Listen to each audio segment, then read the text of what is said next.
औज़ुबिल्लाहि मिनश्शैतानिर्रजीम बिस्मिल्लाहिर्रहमानिर्रहीम। अस्सलाम वालेकुम viewers, welcome to flourish learning. और आज हम लोग आपके साथ शेयर करेंगे ENG 502 क्विज़ नंबर 3 का सॉल्यूशन। ठीक है, तो इसमें मैं जो इस दफ़ा जो यानी कि क्विज़ 3 हो रहा है वो, और उसके साथ-साथ जो पिछले क्विज़ेज़ हैं लेकिन उनका जो ताल्लुक है वो आपके इसी मतलब के सिलेबस से है, वो भी इसी सिलेबस के अंदर से थे, तो वो सारे मैंने इस फ़ाइल में ऐड कर दिए हैं। और इस वीडियो को देखने के बाद इंशाल्लाह आप लोग ईज़िली 10 बाई 10 मार्क्स ले जाएँगे, ठीक है? ये आपका जो क्विज़ 3 है ये लेसन नंबर 35 से लेकर लेसन नंबर 40 तक, मतलब कि टॉपिक 200 से लेकर टॉपिक नंबर 233 तक है, ठीक है? उसके अलावा अगर आप ऐड क्विज़ेज़ करवाना चाहते हैं तो इस नंबर पर राब्ता करें। इंशाल्लाह 10 बाई 10 का रिज़ल्ट्स आपको मिलेंगे, ठीक है? उसके बाद सबसे पहले यहाँ पे पहला क्विज़ है, तो यहाँ पे मैं आज आपके साथ वॉइस इसलिए शेयर कर रहा हूँ यहाँ पे क्योंकि आप लोगों को फाइनल टर्म के रिलेटेड भी गाइड करना है। ठीक है, ये आपकी लास्ट एक्टिविटी है ENG 502 की, इसके बाद कोई एक्टिविटी आपकी नहीं होगी। तो इसलिए मैंने कहा आपके साथ फाइनल टर्म के रिलेटेड इन्फॉर्मेशन शेयर कर दें। तो सबसे पहली बात तो ये है कि हम पेपर पैटर्न को डिस्कस करेंगे। पेपर पैटर्न जहाँ जिस तरह आप लोगों ने पहले पेपर दिया पिछले सेमेस्टर में, अगर आपने नहीं दिया, अगर आपका पहला सेमेस्टर है, ठीक है, और आपको अभी तक किसी चीज़ का नहीं आइडिया, तो आपको मैं पहले पेपर पैटर्न का बता रहा हूँ कि जो यानी कि जो आपके पेपर का टोटल टाइम होगा वो होगा 60 मिनट्स, मतलब कि 1 घंटे का आपका पेपर होगा। और उसके बाद उसमें से तकरीबन ये एक्सपेक्ट किया जा रहा है, अभी कंफर्म न्यूज़ नहीं है, ठीक है? ये एक्सपेक्टेशन है जिस तरह पहले पेपर्स हुए हैं, उसकी बुनियाद पे, ठीक है? ये मैंने अपने तौर मतलब कि जो पर्सनल एक्सपीरियंस है उसकी बुनियाद पर मैं आपके साथ ये चीज़ शेयर कर रहा हूँ, ठीक है? कि 60 नंबर का यानी कि 1 घंटे का पेपर होगा, जिसमें आप ये कह सकते हैं कि 40 या 45 नंबर का आपका पेपर हो सकता है, ठीक है? अगर आपके 40 नंबर का होता है, तो 40 नंबर में से 20 नंबर के आपके MCQs होंगे, मतलब कि 50% आपके MCQs होते हैं। चाहे अगर 45 नंबर का पेपर है, चाहे 50 का है, चाहे 40 का है। ये बात आपको जान लेनी चाहिए कि आधे नंबर आपके MCQs के होंगे। तो सीधा-सा ये मतलब है कि एमसीक्यूज़ को आपने ईज़ी नहीं लेना। एमसीक्यूज़ में अगर आप अच्छे नंबर ले जाते हैं तो उसके बाद आपके लिए मतलब कि सब्जेक्टिव को करना कोई ख़ास मुश्किल नहीं होता। सब्जेक्टिव आपने बस पूरा मतलब कि करना है, कोई चीज़ आपने छोड़नी नहीं है। और उसके बाद ठीक है, मतलब कि अगर 40 नंबर का पेपर होता है, 20 नंबर के एमसीक्यूज़, 20 नंबर के सब्जेक्टिव। सब्जेक्टिव में 2 नंबर के क्वेश्चंस भी होंगे, ठीक है? उसके बाद 3 नंबर के क्वेश्चन भी हो सकते हैं और 5 नंबर के भी होंगे, या फिर 2 नंबर के नहीं होंगे, सिर्फ़ 3 नंबर के और 5 नंबर के होंगे, ठीक है? 3 नंबर के शॉर्ट क्वेश्चन हो सकते हैं और 5 नंबर के आपके लॉन्ग क्वेश्चन होंगे। लेकिन मेन चीज़ क्या है कि 50% मतलब कि 40 का होता है, तो 20 नंबर आपके एमसीक्यूज़ के होंगे, ठीक है? तो एमसीक्यूज़ की तैयारी आपने अच्छे से करनी है। बजाय आप सब्जेक्टिव की तरफ जाएँ, हैंडआउट्स को अच्छे से रीड करें, इस चीज़ पे आपका टाइम लग जाना है। मैं आपको इंतहाई शॉर्टकट बता रहा हूँ, आपने पूरे सेमेस्टर कोई स्टडी नहीं, अगर अगर नहीं किया है, अगर की है तो वेल एंड गुड, ठीक है? लेकिन अगर आपने स्टडी नहीं किया है तो फिर आपके लिए आसान तरीका है कि आप पास फाइल्स को रीड कर लें, ठीक है? इंग्लिश 503 का जो क्विज़ है, इसके जितने भी तकरीबन एमसीक्यूज़ होते हैं, अगर आपके 20 एमसीक्यूज़ होते हैं, तो उसमें से तकरीबन 15 एमसीक्यूज़ आपके रिपीट होंगे।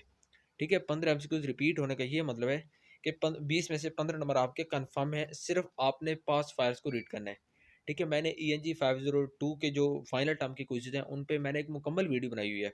ठीक है, मैंने जिसमें सारे एमसीक्यूज़ शेयर किए हैं, और वो अगर आप वीडियो देख लें तो यकीनी बात है कि आप 20 में से 15 क्या 16, 17 या 18 तक भी आप ईज़िली ठीक कर सकते हैं। ठीक है, और जो आज की वीडियो है, इसमें मैं आपके साथ 60 एमसीक्यूज़ शेयर करूँ, 60 प्लस हैं बल्कि। ठीक है, तो ये भी आपके फाइनल टर्म के सिलेबस के अंदर से है और ये लास्ट वाले चैप्टर्स हैं, तो इसका मतलब कि बहुत ज़्यादा इंपॉर्टेंट है, ठीक है? स्पेशली आज वाली वीडियो।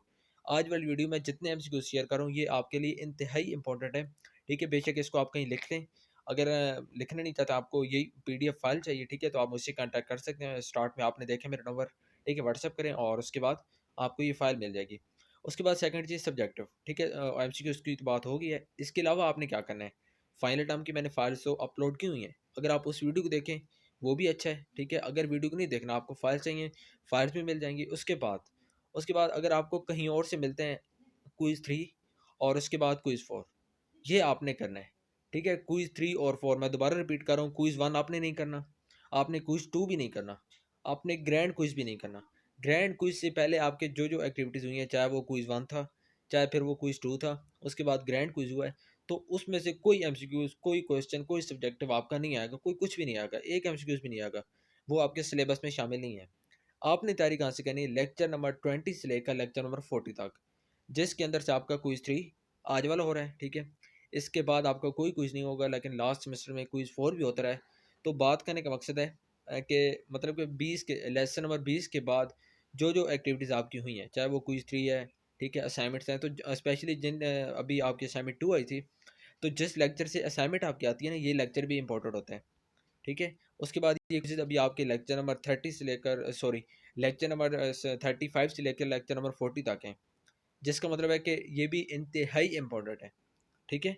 तो इस वीडियो को आपने मुकम्मल देखना है, इसमें एमसीक्यूज़ मैं जितने भी शेयर कर रहा हूँ, इनका ना सिर्फ़ आपको फ़ायदा इस क्विज़ में होगा, इस क्विज़ का आपको बहुत ज़्यादा फ़ायदा होगा।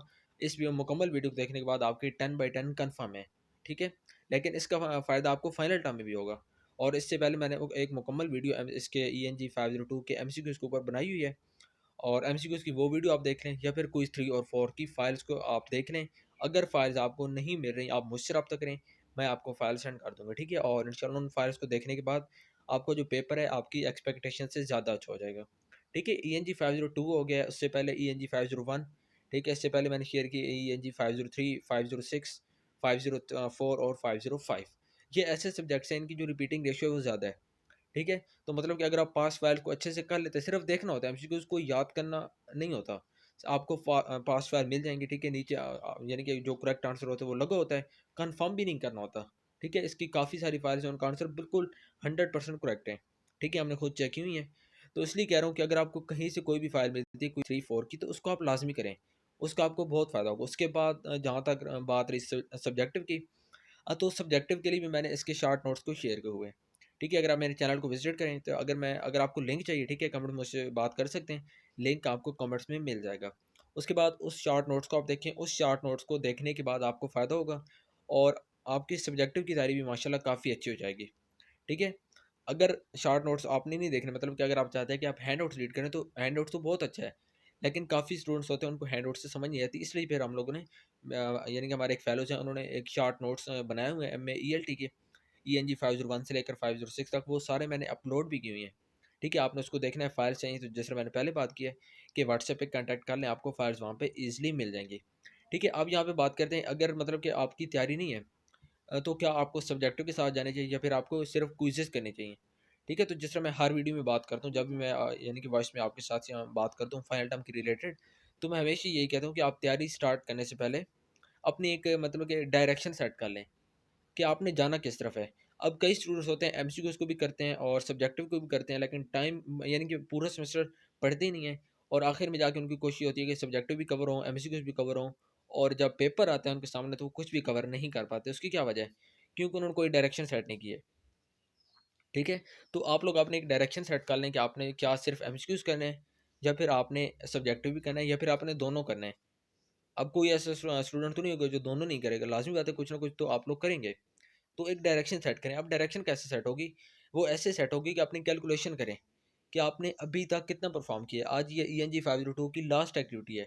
इसके बाद कोई एक्टिविटी नहीं होनी। सेम इसी तरह ईएनजी 503 की तमाम एक्टिविटीज़ कंप्लीट हो चुकी हैं, 506 की भी हो चुकी हैं। उसके बाद 501 का एक क्विज़ रहता है, ठीक है? कल परसों ओपन हो जाएगा। उसके बाद 504 का भी एक क्विज़ रहता है, 5 का भी 5 का कल हो गया था, ठीक है? तो बात करने का मकसद है कि कैलकुलेशन करें, ठीक है? कैलकुलेशन से आपको आइडिया होगा कि आपने अभी तक इसमें परफ़ॉर्म कितना किया है, और उस कैलकुलेशन को करने के बाद आपको एक डायरेक्शन मिलेगी कि आपने किस तरफ जाना है। अगर सिर्फ़ एमसीक्यूज़ आप करते हैं, ठीक है? तो भी आपको पता चल जाएगा कि आपने मज़ीद कितने नंबर लेने, मतलब कि जब आपको आइडिया हो जाएगा यार मुझे फाइनल में 15 नंबर चाहिए, ठीक है? जब आप कैलकुलेशन करते हैं, तो उसके बाद यानी कि लेट करें कि अगर आपको आइडिया हो जाता है कि आपको 15 नंबर चाहिए, तो फिर मेरे ख्याल में तो सब्जेक्टिव को करने की ज़रूरत नहीं है। ठीक है? सिंपली एमसीक्यूज़ को अच्छे अंदाज़ से कर लें। क्योंकि जैसे मैंने पहले बात की कि 50% आपके एमसीक्यूज़ होंगे, और उनमें अगर आप अच्छा परफ़ॉर्म कर लेते हैं, ठीक है? उसके बाद सब्जेक्टिव में आप मार नहीं खाएँगे। सब्जेक्टिव के रिलेटेड एक इंतहाई इम्पोर्टेंट बात वो ये है कि सब्जेक्टिव में अगर आपको कुछ आता है ठीक है? अगर आपको कुछ आता है तो फिर तो ठीक है। लेकिन अगर आपको कुछ नहीं भी आता ना, तो उसके बाद भी आप लोगों ने सब्जेक्टिव को खाली नहीं छोड़ना। ठीक है? अगर आप खाली छोड़ के आ जाते हैं, तो उसके बाद फिर वीयू इस चीज़ को डिटेक्ट करती है, और इसकी फिर जो ओवरऑल आपकी मार्किंग होती है वो अफ़ेक्ट होती है। ठीक है? एमसीक्यूज़ की तो मार्किंग फ़िक्स होती है, लेकिन जो सब्जेक्टिव होते हैं, ये सुनने में आया है कि वीयू जो मार्किंग करती है सब्जेक्टिव की, वो एमसीक्यूज़ की बुनियाद पे करती है। ठीक है? अगर आप एमसीक्यूज़ सही कर लेते हैं अच्छे, ठीक है? मतलब कि अगर आपके एमसीक्यूज़ में 20 में से 15 नंबर आ जाते हैं, तो वो सब्जेक्टिव में भी आपको 20 में से 15 देते हैं। ठीक है? लेकिन वो इस बेस पे देते हैं कि अगर आपने सारे क्वेश्चन लिखे हों, क्योंकि वो ऑटोमेटिक सिस्टम है, इतने ज़्यादा स्टूडेंट्स हैं, हर कोई टीचर चेक नहीं करता इतनी डिटेल में, ठीक है? कि आपको फिर मार्किंग दी जाए, 1 महीने में इतनी चेकिंग नहीं होती। तो उसके बाद वो यानी कि यही तरीक़ेकार फ़ॉलो करते हैं कि अगर आप एमसीक्यूज़ में मतलब कि अगर आपने 30 में से सॉरी 20 में से 15 नंबर लिए हैं, तो आपको सब्जेक्टिव में भी 20 में से 15 मिल जाएँगे। लेकिन वो इस बेस पे मिलेंगे कि आपने पेपर को खाली नहीं छोड़ना। अगर आप खाली छोड़ के आते हैं, कोई एक क्वेश्चन भी आप छोड़ देते हैं, तो वो फिर नेगेटिव इम्पैक्ट जाता है, क्योंकि वो जो यानी कि ऑटोमेटिक वहाँ पे सॉफ्टवेयर इंस्टॉल होते हैं, तो वो उसी टाइम डिटेक्ट कर लेते हैं। और जब आपने यानी कि क्वेश्चन के नीचे कुछ नहीं लिखा होगा, तो उसके बाद वो आपका नेगेटिव इम्पैक्ट जाएगा और आपकी जो ओवरऑल मार्किंग होगी वो अफेक्ट होगी। ठीक है? तो आपने क्या करना है, सब्जेक्ट को खाली नहीं छोड़ना। बेशक आपको कुछ नहीं आता, आपने एमसीक्यूज़ तो किए हैं, पीछे आपके एमसीक्यूज़ पड़े होंगे। 20 यानी कि जब आप एमसीक्यूज़ अटेम्प्ट कर लेते हैं, तो उसके बाद आपका जो सब्जेक्ट होता है आगे आगे होता है। लेकिन जब आपको कुछ भी नहीं आता, फॉर एग्ज़ाम्पल आपको कोई एक क्वेश्चन भी नहीं आता, लेकिन फिर भी आपने खाली नहीं छोड़ना, आपने पीछे एमसीक्यूज़ में आ जाना है। एमसीक्यूज़ में देखें कौन-सा क्वेश्चन आपके एमसीक्यूज़ के साथ मैच कर रहा है, उसको लिखें, अपने अल्फाज में लिखें। ठीक है? यहाँ पे जब यूनिवर्सिटी में आप आ जाते हैं, तो यहाँ पे जो जिस तरह आप कॉलेज सेक्शन में पढ़ के हैं, रट्टे मार के आप लोग पढ़ते हैं, तो यहाँ पे वो यानी कि वो वाला सिस्टम यहाँ पे नहीं है। यहाँ पे सिर्फ़ अपने यानी कि अपने अंदाज़ से आपने चलना है। ठीक है?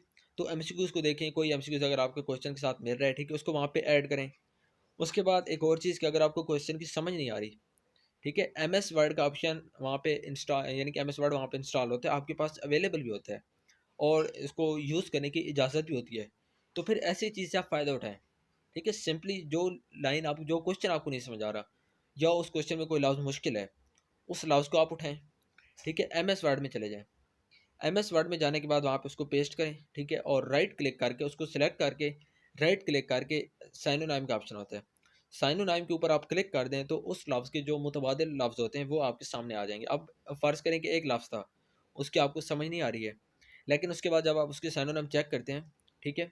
तो अब उसके एक से ज़्यादा 5-6 लफ्ज़ 7 और निकल आएँगे। तो अब ऐसी बात नहीं है कि आपको उन 5-6 में से भी कोई लफ्ज़ समझ नहीं आएगा, ऐसा नहीं होता। ठीक है? उन 5-6 में से तो आपको कोई ना कोई आ ही जाएगा। अगर फिर भी नहीं आता, तो फिर उन्हीं 5-6 में से किसी एक को पिक करें, उसको एमएस वर्ड में पेस्ट करें, उसी के दोबारा से एनोनिम चेक करें तो आप मज़ीद निकल आएँगे। ठीक है? तो बात करने का मकसद है कि क्वेश्चन को आसान बनाया करें। पूरा क्वेश्चन कॉपी नहीं होगा, सिर्फ़ एक-एक लफ्ज़ आपके मतलब कि एक ही लफ्ज़ के आप मुतबादिल अल्फ़ाज़ को चेक कर सकते हैं। ठीक है? तो ये तरीक़ाकार फ़ॉलो किया करें और ये काफ़ी यूज़फुल होता है। मैं तमाम स्टूडेंट्स को बताता हूँ हमेशा, और यानी कि जिनको मैंने इस चीज़ के बारे में बताया, वो ये हमेशा ये रिस्पॉन्स देते हैं कि वाक़ई इस चीज़ से फ़ायदा होता है। क्योंकि जब आपको एक चीज़ की समझ नहीं आ रही है, ठीक है? तो उसके बाद जब आप उस वर्ड को एमएस में ले जाते हैं, उसके साइनोनिम चेक करते हैं, तो साइनोनिम चेक करने का बहुत फ़ायदा होता है। ठीक है? आपको फिर कोई ना कोई लफ्ज़ समझ आ जाता है, और उसके बाद फिर एमसीक्यूज़ में देखें, जैसे मैंने पहले बात की है, तो एमसीक्यूज़ में देखने के बाद फिर आप उसको लिखें, अपनी वर्डिंग में लिखें। मेन चीज़, क्वेश्चन को खाली किसी सूरत नहीं छोड़ना। एमसीक्यूज़ तो आपने अटेम्प्ट करने हैं, लेकिन उसके बाद जो शॉर्ट क्वेश्चन और लॉन्ग क्वेश्चन होंगे, आपको कुछ भी नहीं आता ना, फिर भी आपने लिख के आना है। अपने से लिख दें, जो मर्ज़ी लिख दें, एमसीक्यूज़ को दोबारा एडजस्टमेंट कर लें, ठीक है? जिस तरह पीछे एमसीक्यूज़ लिखे हों, उनको अपने अंदाज़ में लिख लें, लेकिन कुछ तो आपने करना है। अगर आप खाली छोड़ देंगे, इससे आपका अच्छा इम्पैक्ट नहीं जाएगा, और आपकी जो ओवरऑल मार्किंग है, वो काफ़ी ज़्यादा इम्पैक्ट हो सकती है, और काफ़ी स्टूडेंट के साथ इस तरह होता है। ठीक है? मैंने इससे पहले आपके साथ डायरेक्शन की बात की। डायरेक्शन इसलिए आप सेट करते हैं क्योंकि फिर अगर आप सब्जेक्टिव और अगर आपकी कोई डायरेक्शन सेट नहीं होती है, ठीक है? आपको हमेशा ये लग रहा होता है, यार मैं एमसीक्यूज़ करूँ या मैं शॉर्ट लॉन्ग करूँ, और आखिर में क्या होता है कि आपके दोनों रह जाते हैं। ठीक है?